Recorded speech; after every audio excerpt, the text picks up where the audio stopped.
Well, folks, come one, come all, get ready to be flabbergasted, in my opinion, on this little blade that came out of nowhere that we are going to be checking out today. Folks, we're looking here today at the Druid 205 from Steel Will.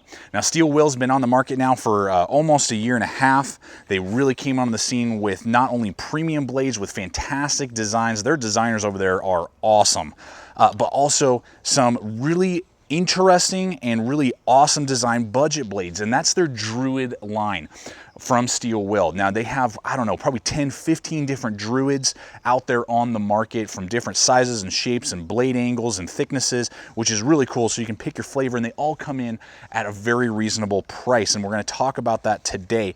But honestly, folks, what we're about to look at, and I don't think it was designed this way, but as soon as I got this in hand, I said, this is better than the Fallkniven F1 I reviewed last year. I was underwhelmed with that knife.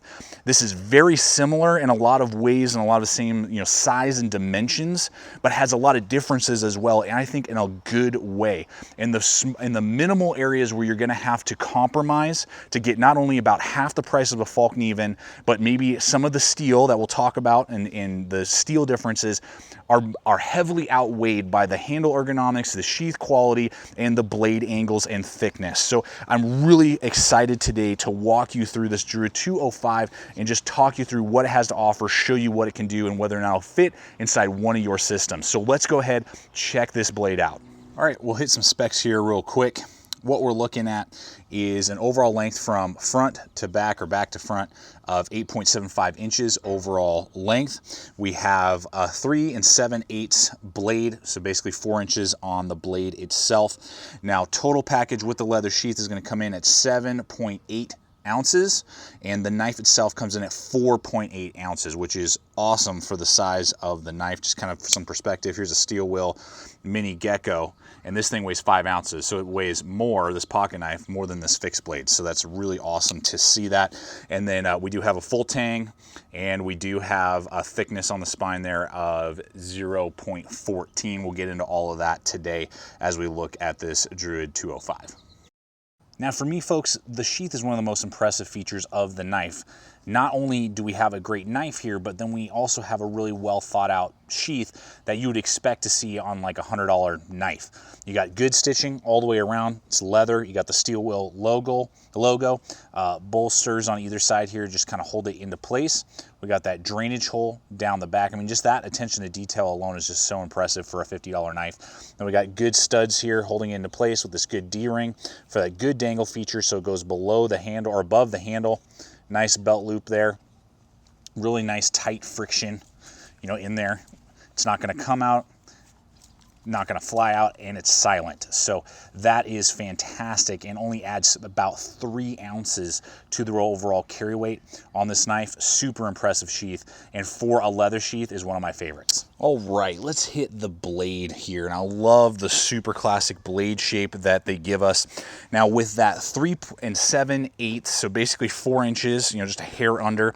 If you've been watching my channel for a while and you kind of know the theory and how I use knives, basically 4 inches is minimum for me on a fixed blade. If it's any smaller than that, I just end up not using it. It just becomes dead weight, and I just revert back to my pocket knife. So this is the minimum size for me. I wouldn't go any smaller. They do make some Druids at 3.5 inches if that's your flavor and you like that. Cool. That doesn't fit in my systems of use. We talk about systems a lot over here. Does it fit? Just because it's a good looking knife, just because it's cool or whatever, and it's popular, doesn't mean necessarily it will fit inside your system, and your system may be different than mine. This is the minimum, but perfect for systems that I use and build on a regular basis.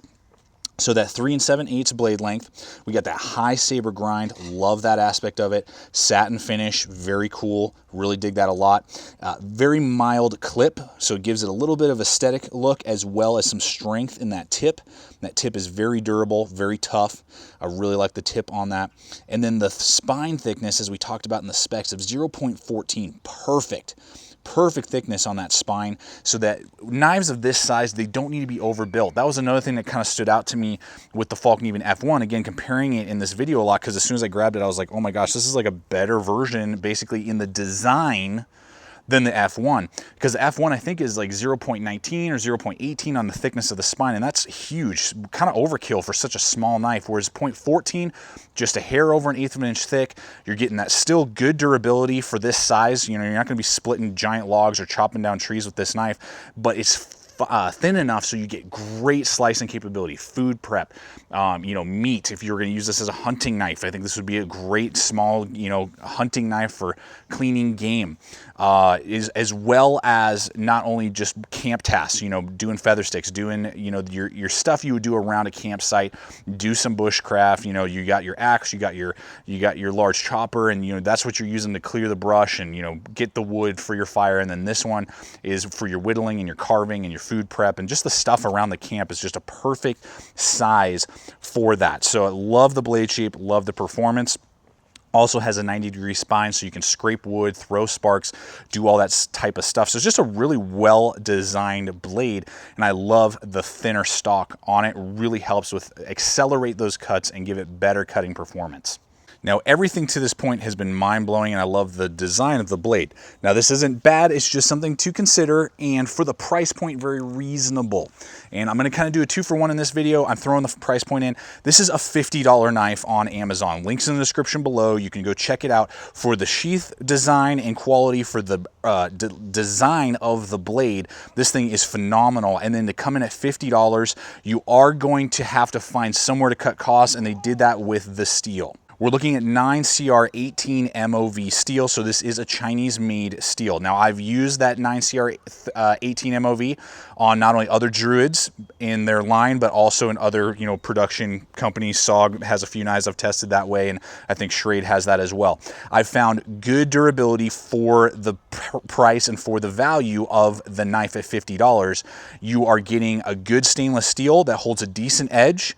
It's really tough, particularly the heat treat and Rockwell combination. I believe they do 58 to 59 on the Rockwell, if I remember correctly off the top of my head, and then they do a great heat treat, so it holds a good edge and is very tough. The larger Druid 230, their big 9-inch blade, we did chopping with it, we did splitting, and at a couple points the blade would flex going through the wood, but then would spring right back into place when we were batoning. That means it's very tough, and that means it's good. It's not going to crack, chip, or break. It's not brittle steel, but it's still going to have a decent edge on it. Now, by no means am I telling you this is some sort of super steel, or oh, it's competitive, you know, with N690. I would love to see a version of the Druid line in N690, or something, some other more premium stainless steel that will hold a better edge and be a little easier to get an edge back on.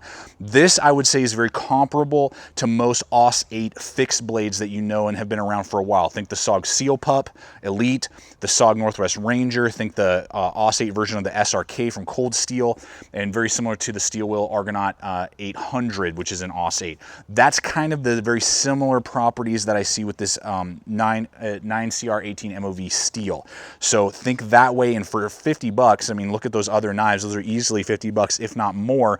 That's very comparable to what I see the usage of this blade. Or maybe think of like a Boker 440C from some of their, you know, Boker Plus line. So not at all bad, and at that screaming deal price point. Again, if you're interested, links in the description below over to Amazon. Awesome. So let's hit the handle and the handle ergonomics, which really are amazing on this knife. Now we have that TPE handle, so it's like a rubberized Kraton material with that full tang going all the way through that. Love it. We've got no jimping, no texturing along the back edge here, but then we have all of this kind of, again, either going, it looks like a samurai sword kind of wrap to me in the traction. You know, the Druid, you would think something maybe like Scottish, maybe similar, but huge, great traction there. It's not overly aggressive, but fills out my large size hands perfectly.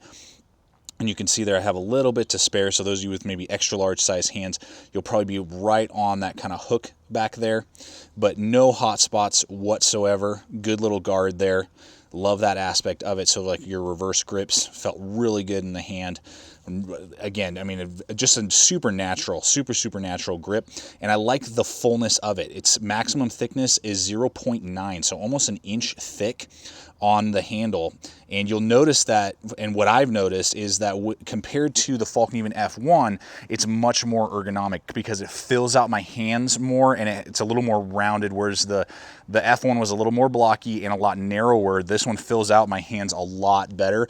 So if you were to ask me, hey, which one has a better handle, I would say this one by a long shot. It's noticeably better in the hand for me and how I hold the blade. But yeah, very noticeable in the quality as well as just the comfortability of the handle ergonomics on this knife.